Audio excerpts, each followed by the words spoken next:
श्री शिवाय नमस्तुभ्यम। जय माता दी दोस्तों, आज एक बार फिर से मैं आपके साथ श्रावण मास महात्म्य के अध्यायों को लेकर उपस्थित हुई हूँ। आज इस वीडियो में मैं आपके साथ श्रावण मास महात्म्य का दूसरा अध्याय शिव चालीसा और आरती सहित शेयर करने जा रही हूँ। तो प्रेम पूर्वक सभी शिव भक्त भगवान भोलेनाथ के नाम का जयकारा लगाते हुए श्रावण मास महात्म्य की अध्याय 2 का श्रवण कीजिए। हर हर महादेव। शंकर भगवान सनत कुमार जी से बोले कि हे महाभाग ब्रह्मा पुत्र, आप नम्र हैं। यही कारण है कि आप बड़े श्रद्धालु हैं, समस्त सद्गुणों से युक्त श्रोता हैं। हे अनघ, आपने जो श्रावण मास के बारे में पूछा है तथा जो कुछ आपने पूछा भी नहीं है, मैं सहर्ष आपसे कहता हूँ। शत्रुता रहित प्राणी तो प्रिय होता ही है और आप वैसे भी नम्र हैं। आपके पिता ब्रह्मा बहुत उद्दंड थे, अतः उनका 5वां सिर कट गया। उस मत्सरता को छोड़ मेरी शरण में आए हैं। हे तात, मैं आपसे कहूंगा, आप एकाग्रचित्त होकर सुने। हे योगी श्रेष्ठ, श्रावण मास में नियम से रहकर मनुष्य सायकाल 4 बजे भोजन करे, 1 मास तक रुद्राभिषेक करे, अपनी प्रिय किसी एक वस्तु को छोड़ देवे, पुष्प फल धान्य तुलसी की मंजरी युक्त दल बिल्व पत्रों से भगवान शंकर की लक्ष्य पूजा करे, कोटिलिंग अर्चना करे, ब्राह्मणों को प्रेम पूर्वक भोजन करवाए, नियम का पालन करे, उपवास करे, पंचामृत से अभिषेक चूंकि मुझे अति प्रिय है उसे भी अवश्य करे। इस श्रावण मास में जो जो क्रियाएं की जाती है वह सभी अनंत फलदायक होती है। हे मुनियों में श्रेष्ठ, इस मास में भूमि पर शयन करें, ब्रह्मचर्य का पालन करें, सच बोलें, कभी भी व्रत रहित न रहें, पत्तल में भोजन करें तथा व्रती साग मात्र का त्याग करें। हे मुनियों में उत्तम, भक्त युक्त हो व्रत का पालन करें, प्रातः काल स्नान ध्यान करें, इंद्रिय निग्रह करें अर्थात अपनी इंद्रियों को वश में रखें, एकाग्र मन से प्रतिदिन मेरी पूजा करें। इस मास में मंत्रों का पुरस्चरण भी उत्तम सिद्धि प्रदान करने वाला होता है। 6 अक्षर शिव मंत्र और गायत्री मंत्र का जाप करना चाहिए। प्रदक्षिणा, नमस्कार तथा वेदों का पाठ करने से शीघ्र ही मनोवांछित फल की प्राप्ति होती है। पुरुषोक्त जाप तो और भी अधिक फलदायक होता है। गृह यज्ञ, कोटि होम, लक्ष्य होम तथा आयुत होम करने पर सिद्ध फलता है और वांछित फल प्रदान करने वाला होता है। जो व्यक्ति इस मास में एक दिन भी व्रत के रहित व्यतीत करता है वो महाप्रलय तक घोर नरक में वास करता है। यह मास मुझे सर्वाधिक प्रिय है। यह मास फलदायक है तथा निष्काम भाव से किए गए कर्म के फल स्वरूप मोक्ष प्रदान करने वाला है। हे सत्तम, इस मास में करने योग्य जो धर्म कहे गए हैं उनको मुझसे सुनो। रविवार को सूर्य व्रत करें, सोमवार को मेरी पूजा कर भक्त भोजन करें। श्रावण मास के प्रथम सोमवार से प्रारंभ करके 3.5 मास तक होने वाला संपूर्ण कामना की अर्थ सिद्धि प्रदाता रोटक नामक व्रत होता है। मंगलवार के दिन मंगला गौरी नामक व्रत होता है। बुधवार को बुद्ध का व्रत, बृहस्पतिवार को बृहस्पति का व्रत और शुक्रवार को जीवंतिका देवी का व्रत किया जाता है। शनिवार को हनुमान तथा नृसिंह का व्रत कहा गया है। हे मुनि श्रेष्ठ, अतः मैं तिथियों में होने वाले व्रतों का वर्णन करता हूँ, आप ध्यान पूर्वक सुने। श्रावण मास के शुक्ल पक्ष की द्वितीया को औदुंबर नाम का व्रत होता है। इस मास की शुक्ल पक्ष की तृतीया को गौरी नामक व्रत किया जाता है तथा श्रावण शुक्ला चतुर्थी को दूर्वा गणपति नामक व्रत होता है। इसी को हे मुने विनायक चतुर्थी अथवा गणेश चौथ व्रत के नामों से भी जाना जाता है। श्रावण शुक्ला पंचमी नाग पूजन के लिए उत्तम मानी गई है। हे मुनि कुलपति, इसका दूसरा नाम मानव कल्पादि है। ऐसा जान लो। षष्ठी के दिन सुपोदन नामक व्रत और सप्तमी को शीतला देवी का व्रत होता है। अष्टमी और चतुर्दशी तिथि में देवी का पवित्रारोपण करें। श्रावण मास की कृष्ण तथा शुक्ल पक्ष की नवमी को नक्त व्रत का विधान कहा गया है। शुक्ल पक्ष की दशमी को आशा नामक व्रत किया जाता है। कोई कोई मनुष्य इस मास की दोनों पक्ष की एकादशियों को आशा व्रत का होना स्वीकार करते हैं। श्रावण शुक्ल पक्ष की द्वादशी को भगवान हरि का पवित्रारोपण करना कहा गया है। अतः द्वादशी को भगवान हरि का श्रीधर नाम से अर्चन उत्तम गति को प्राप्त कराता है। श्रावण शुक्ल पक्ष पूर्णिमा को उत्सर्जन, उपाकर्म, सभादीप, रक्षाबंधन, श्रावणी कर्म, सर्पवली और हैग्रीव जयंती होती है। हैग्रीव नाम का भगवान विष्णु का अवतार माना गया है। ये सातों काम श्रावण शुक्ल पूर्णिमा को किए जाते हैं। श्रावण मास के कृष्ण चतुर्थी को संकट चतुर्थी व्रत तथा श्रावण कृष्ण पंचमी को मानव कल्पादि किया जाता है। हे ब्राह्मणों में श्रेष्ठ, श्रावण कृष्ण पक्ष की अष्टमी को भगवान विष्णु का श्री कृष्ण नाम से पूर्ण अवतार हुआ है। उस दिन व्रत तथा उत्सव मनाएं। श्रावण मास की अमावस्या तिथि में पिठोरा व्रत होता है। इस दिन कुशोत्पाटन और वृषभों की बैलों की अर्चना की जाती है। शुक्ल पक्ष की प्रथमा से लेकर समस्त तिथियों के अलग अलग देवी देवता होते हैं। प्रतिपदा तिथि के अग्नि, द्वितीया के ब्रह्मा, तृतीया की गौरी, चतुर्थी के गणनायक, पंचमी के सर्प, षष्ठी के स्कंद, सप्तमी के सूर्य, अष्टमी तिथि के शिव हैं, नवमी की देवी दुर्गा हैं, दशमी के यम और एकादशी के विश्वदेव स्वामी हैं। द्वादशी के भगवान हरि, त्रियोदशी की कामदेव, चतुर्दशी के शिव और पूर्णिमा के चंद्रमा स्वामी हैं। अमावस्या के स्वामी पितर हैं। इस क्रम से ये देवी देवता तिथियों के स्वामी कहे गए हैं।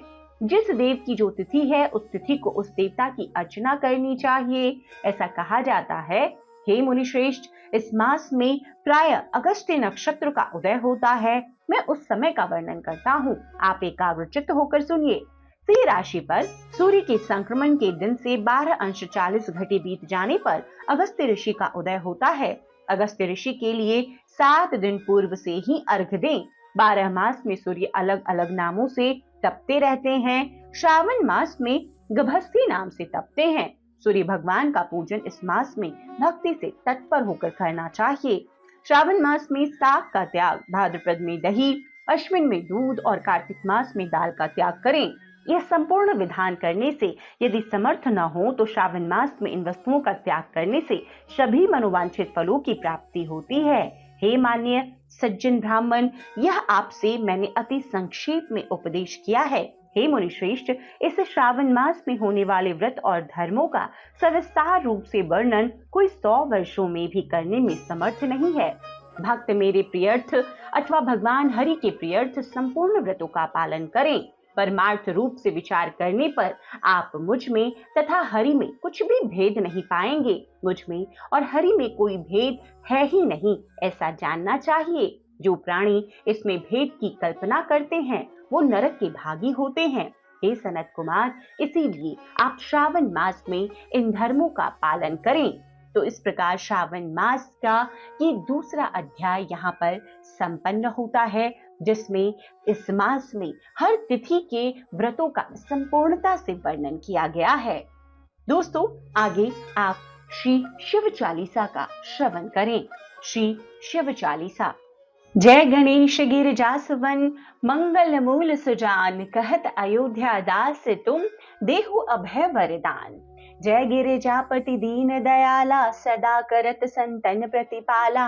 भाल चंद्रमा सोहत नीके, कानन कुंडल नाग फनीके। अंग गौर शिर गंग बहाए, मुंड माल तन छार लगाए। वस्त्र खाल बाघंबर सोहे, छवि को देख नाग मन मोहे। मैना मातु की हवे दुलारी, वाम अंग सोहत छवि न्यारी। कर त्रिशूल सोहत छवि भारी, करत सदा शत्रुन छयकारी। नंदी गणेश सोएं तह कैसे, सागर मध्य कमल हैं जैसे। कार्तिक श्याम और गणराऊ, या छवि को कहीं जात न काऊ। देवन जब ही जाय पुकारा, तब ही दुख प्रभु आप निवारा। किया उपद्रव तारक भारी, देवन सब मिले तुम ही जुआरी। तुरत सडानन आप पठायो, लव निमेष महामार गिरायो। आप जलंधर असुर संहारा, सुयश तुम्हार विदित संसारा। त्रिपुरासुर सन युद्ध मचाई, सब ही कृपा कर लीन बचाई। किया तप ही भागीरथ भारी, पूर प्रतिज्ञा तासु पुरारी।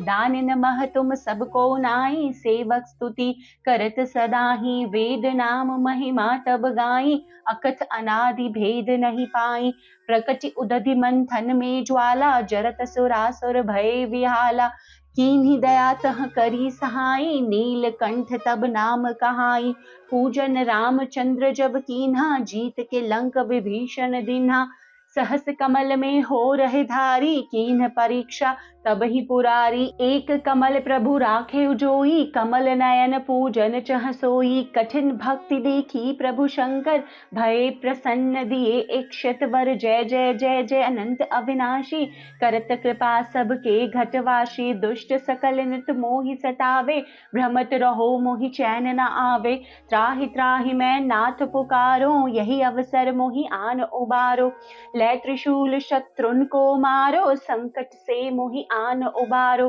माता पिता भ्राता सब कोई, संकट में पूछत नहीं कोई, स्वामी एक है आस तुम्हारी, आए हरहु मम संकट भारी, धन निर्धन को देत सदा ही, जो कोई जांचे सो फल पाही, स्तुति के ही विधि करें तुम्हारी, क्षमहु नाथ अब चूक हमारी, शंकर हो संकट के नाशन, मंगल कारण विघ्न विनाशन, योगी यति मुनि ध्यान लगावे, शारद नारद शीश नमावे, नमो नमो जय नमः शिवाय, सुर ब्रह्मादिक पार न पाए, जो यह पाठ करे मन लाई, तापर होत है शंभु सहाई, ऋणिया जो कोई हो अधिकारी, पाठ करे सो पावन हारी, पुत्रहीन इच्छा कर जोई, निश्चय शिव प्रसाद तेहि होई, पंडित त्रयोदशी को लावे, ध्यान पूर्वक होम करावे, त्रयोदशी व्रत करे हमेशा, ताके तन नहीं रहे कलेशा, धूप दीप नैवेद्य चढ़ावे, शंकर सम्मुख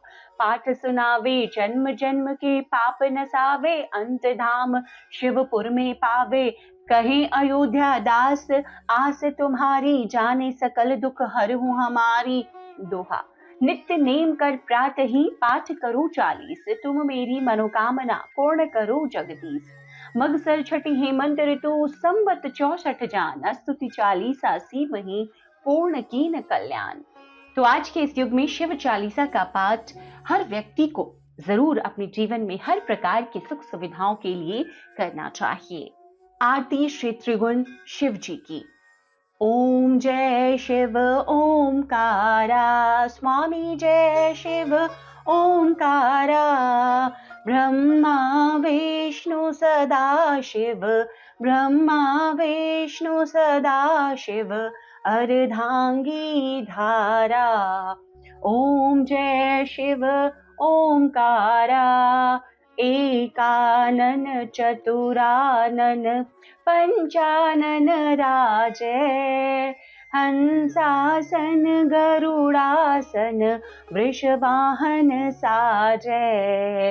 ओम जय शिव ओंकारा, दो भुज चार चतुर्भुज, 10 भुज अति सोहे, त्रिगुण रूप निरखते, त्रिभुवन जन मोहे। ओम जय शिव ओंकारा, अक्षमाला वनमाला, मुंडमाला धारी, चंदन मृग मद सोहे, भाले शशिधारी। ओम जय शिव ओंकारा, श्वेतांबर पीतांबर, बाघांबर अंगे, सनकादिक गरुणादिक, भूतादिक संगे। ओम जय शिव ओंकारा, कर के मध्य कमंडल, चक्र त्रिशूलधारी, सुखकारी दुखहारी, जगपालनकारी। ओम जय शिव ओंकारा, ब्रह्मा विष्णु सदा शिव, जानत अविवेका, प्रणवाक्षर में शोभित, ये तीनों एका। ओम जय शिव ओंकारा, श्री त्रिगुण स्वामी जी की आरती जो कोई नर गावे, कहत शिवानंद स्वामी सुख संपत्ति सब पावे। ओम जय शिव ओमकारा, ओम जय शिव ओमकारा। तो इस प्रकार भगवान श्री त्रिगुण शिव जी की आरती यहाँ पर संपन्न होती है। आगे के अध्यायों के लिए आपके अपने YouTube चैनल व्रत त्योहार कथाएं के साथ बने रहें। यहाँ पर आपको श्रावण मास से जुड़ी हुई सभी व्रत त्योहारों की संपूर्णता से सभी जानकारियां प्राप्त होती रहेगी।